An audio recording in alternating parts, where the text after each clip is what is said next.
वक्रतुंड महाकाय सूर्यकोटि समप्रभा निर्विघ्नं कुरु मे देव सर्वकार्येषु सर्वदा। राधे राधे मेरे प्यारे भाइयों बहनों माताओं व बंधुओं, आज बुधवार के दिन मैं आपके लिए लाई हूँ भगवान गणेश जी और माँ लक्ष्मी की कथा। बंधुओं, जिसे आज के दिन सुनने मात्र से गणेश जी आपके सभी बिगड़े हुए कामों को बनाएंगे और माँ लक्ष्मी का आपके यहाँ स्थिर रूप में वास होगा। बंधुओं, यदि आपने हमारे चैनल को अब तक सब्सक्राइब नहीं किया तो जरूर करें और बेल आइकन दबाना ना भूलें, ताकि आपको हमारी आने वाली सभी वीडियोस की जानकारी सबसे पहले हो सके। बंधुओं, वीडियो को पूरी सुनने के बाद कमेंट बॉक्स में जय गणेश भगवान की जय माँ लक्ष्मी जरूर लिखें। बोलो गणेश भगवान की जय, लक्ष्मी माता की जय हो। सूत जी बोले, त्रिपुर विजय के पश्चात देवताओं ने श्री गणेश जी का भक्ति भाव से पूजन किया। उसके पश्चात भी वे समय समय पर उनकी उपासना करके सिद्धि प्राप्त करते। हे शौनक, एक समय पुनः अवसर उपस्थित हो गया जब देवताओं से गणेश रुष्ट हो गए और अपनी भूल ज्ञात होने पर उन्होंने पुनः उनको मनाया। शौनक ने भक्ति पूर्वक सूत जी के समक्ष मस्तक झुकाया और बोले, सूत जी, हे पुराण वेता पुरुष, वरदराज की कथा में मुझे बड़ा आनंद आ रहा है। देवताओं को पुनः किस विघ्न का सामना करना पड़ा और उन्होंने किस प्रकार छुटकारा पाया, वह सब मेरे प्रति कहने की कृपा करें। सूत जी बोले, हे शौनक, वह कथा भी कहता हूँ, ध्यान पूर्वक सुनो। देवगण एक बार गोमती के पवित्र तट पर यज्ञ करने लगे, किंतु उस यज्ञ में अनेक विघ्न आने लगे। तब उन्होंने भगवान विष्णु के पास जाकर निवेदन किया, हे बैकुंठनाथ, हमारे यज्ञ में बार बार विघ्न उपस्थित हो रहा है, उसके निवारण का उपाय बतलाइए। भगवान विष्णु ने मुस्कुराकर कहा, देवताओं, तुमने गणेश जी का पूजन नहीं किया होगा, इसलिए वे रुष्ट हो गए होंगे। यदि विघ्नों से बचना है तो सर्वप्रथम उनका पूजन करो और उसके पश्चात यज्ञ करो, फिर कोई भी विघ्न उपस्थित नहीं होगा। भगवान की बात सुनकर देवगण गोमती तट पर लौट गए और ब्रह्मा जी के नेतृत्व में गणपति पूजन करने लगे। उनके उस पूजन से गणेश जी प्रसन्न हुए और उन्होंने देवताओं को साक्षात दर्शन दिया। देवताओं ने उन्हें देखा तो तुरंत ही हाथ जोड़कर स्तुति करने लगे, जिनका सभी देवगण, शिव, विष्णु, ब्रह्मा आदि भी सब कार्यों में पूजन, नमस्कार और चिंतन करते हैं। हम उन्हें विघ्नराज गणेश जी की शरण लेते हैं।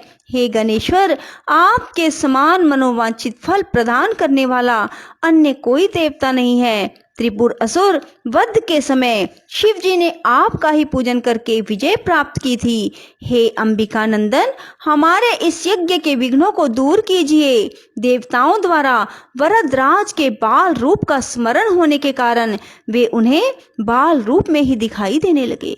यह देखकर शिव जी ने विनोद पूर्वक कहा, गणपति, तुमने बहुत दूध पिया है, फिर लंबोदर क्यों नहीं हो जाते। सबके देखते देखते वे लंबोदर और दीर्घकाय हो गए। देवताओं ने पुनः उनकी स्तुति की और अंत में बोले, हे लंबोदर, हे गणपते, हम आपकी शरण हैं, हमारे विघ्नों को नष्ट कीजिए। गणेश जी ने कहा, देवगण, चिंता ना करो, अब तुम्हारे यज्ञ में कोई विघ्न उपस्थित नहीं होगा। सभी बाधाओं का अंत हो चुका है, अपना यज्ञ आरंभ करो। ऐसा कहकर वरदराज अंतर्ध्यान हो गए। देवताओं ने उनकी प्रतिमा स्थापित कर पुनः पूजन किया और पुष्पांजलि आदि द्वारा संतुष्ट करके यज्ञ अनुष्ठान का अभ्यास किया। इस बार उनके यज्ञ में कोई बाधा उपस्थित नहीं हुई। यज्ञ के निर्विघ्न रूप से संपूर्ण होने पर देवताओं को बड़ी प्रसन्नता हुई। वे हर्ष विभोर होकर विघ्न नाशक वरदराज का जय जयकार करने लगे। शौनक जी बोले, हे सूत जी, आपने भगवान वरदराज के पूजन का यह सुंदर उपाख्यान सुनाया, इससे मैं बहुत ही आनंदित हो रहा हूँ। अब आप अन्य कथाएं भी सुनाने की कृपा करें। सूत जी बोले, हे शौनक जी, विघ्न राज का पूजन सभी युगों में और सभी विशिष्ट जनों द्वारा होता आया है। देखो, एक बार भगवान श्री कृष्ण की योग माया और प्रधान प्रियतमा वृषभानु नंदिनी श्री राधा जी ने भी इनका पूजन किया था। सूत जी बोले, शौनक जी, प्राचीन काल की बात है, कैलाश शिखर पर अनेक देव, दिव्य ऋषिगण, सिद्धगण आदि के साथ ब्रह्मा जी भी एक उच्च आसन पर विराजमान थे। वहीं पर एक अन्य आसन पर भगवान शंकर भी जगत जननी उमा सहित शोभायमान थे। उनके निकट ही गणपति और कुमार कार्तिकेय दोनों ही अन्य बालकों के साथ क्रीड़ा में मगन थे। शिव जी के हाथ में एक दिव्य फल था। वे सोच रहे थे कि इसे किसे दिया जाए। पार्वती जी ने पूछा तो वे कभी कहती गणेश को दे दें और कभी कहती कुमार को।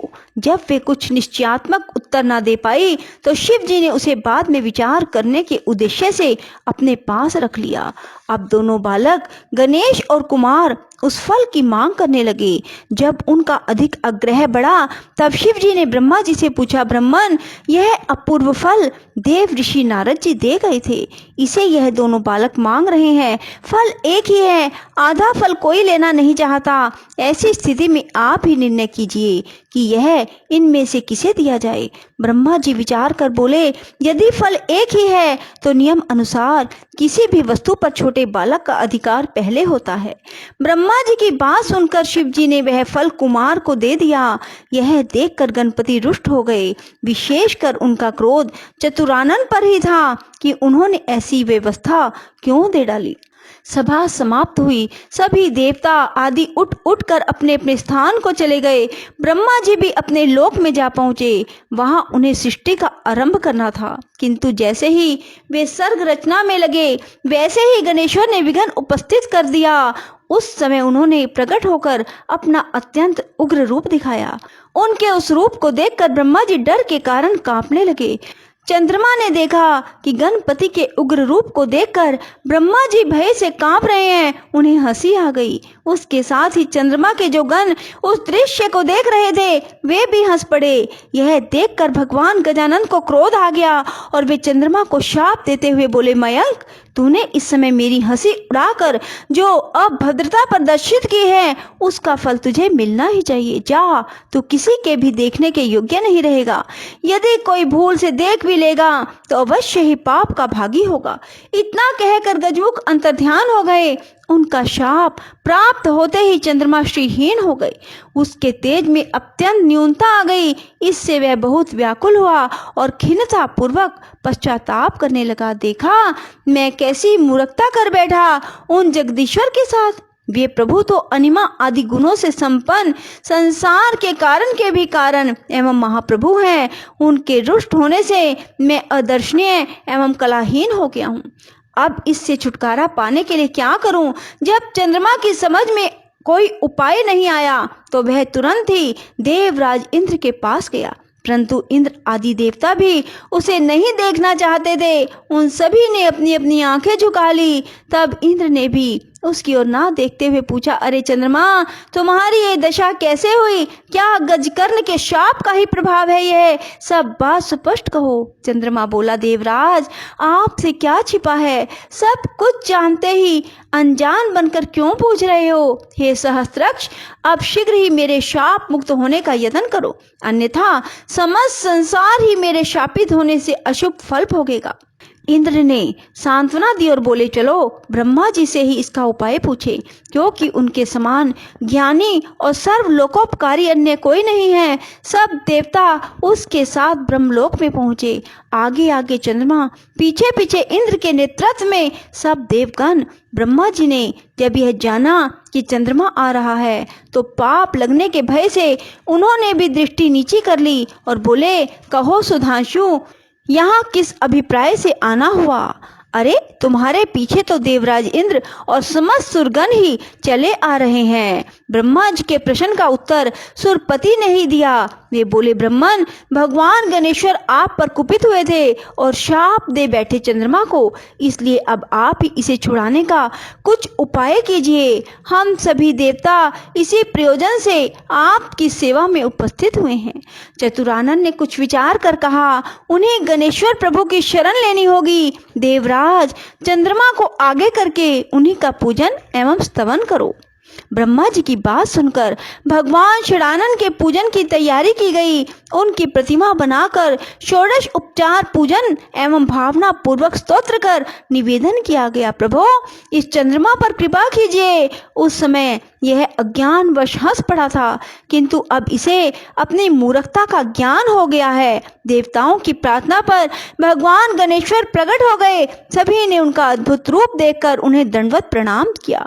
तब गणपति प्रसन्न होकर बोले, देवगण, मैं संतुष्ट हूँ एवं जो चाहो वह अभिष्ट वर मांग लो। चंद्रमा ने उनके चरणों में मस्तक रख दिया और अश्रु जल से पदार विंद धोने लगे। गणेश्वर बोले, उठ उठ चंद्रमा, अब संताप ना कर, मैं तुझ पर प्रसन्न हूँ। उसने कहा, प्रभु मुझे शाप मुक्त कीजिए, मेरी कांति नष्ट हो गई है, उसे लौटा दीजिए, मैं अदर्शनीय से दर्शनीय हो जाऊं। नाथ, मेरे अपराध को क्षमा कर दीजिए।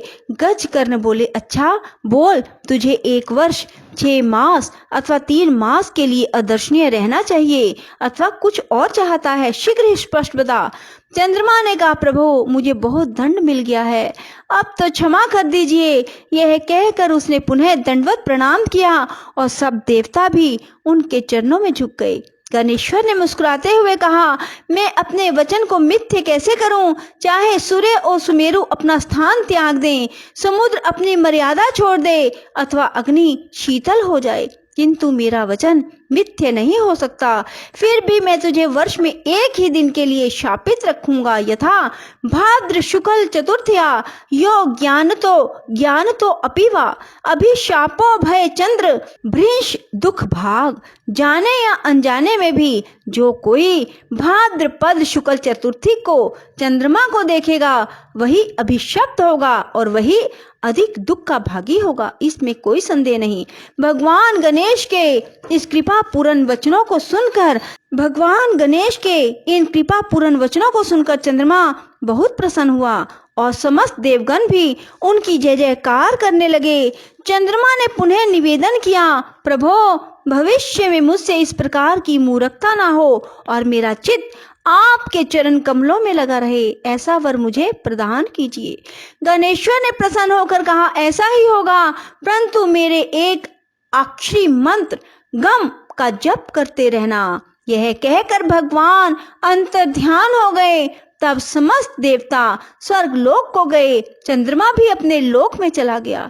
चंद्रमा ने 12 वर्ष तक तपश्चर्या की और गणेश्वर के एक अक्षरी मंत्र का निरंतर जप करता रहा। पवित्र नदी गंगा के तट पर भक्ति पूर्वक एकाग्र मन से उसका वह तप चलता रहा। तभी सहसा एक दिन वह परम प्रभु चंद्रमा के समक्ष प्रकट हो गए। इस समय उनकी रूप छटा देखकर निशापति अवाक रह गया।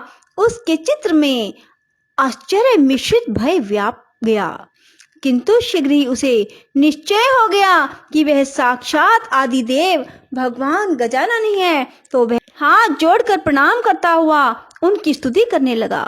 नमामि देव द्विवर दानन तम य सर्व विघ्नम हरते जनानाम धर्म अर्थ कमास्तु नुते अखिलानाम तस्मे नमो विघ्न नाशाये। मैं उन 2 दांतों से युक्त परमेश्वर को नमस्कार करता हूँ जो अपने भक्तों के सभी विघ्नों का हरण करते और सभी के लिए धर्म अर्थ और काम को प्रशस्त करते हैं। उन विघ्न विनाशक परमात्मा गजानन को नमस्कार है। हे प्रभु, मैंने अज्ञानतावश जो अपराध किया था उसे क्षमा करके मुझे मेरा पूर्व रूप प्रदान कीजिए। हे नाथ, आप ही मुझे मेरा यह रूप प्रदान कर सकते हैं। हे दयानिधान, आप सभी देवताओं के अधीश्वर, नित्य बोध स्वरूप एवं सत्य हैं। समस्त वेद आपके ही स्वरूप हैं, आपके द्वारा ही उनका प्रतिपादन हुआ है। हे देव, यह जगत आपका ही स्वरूप है, आप ही साक्षात परब्रह्म हैं।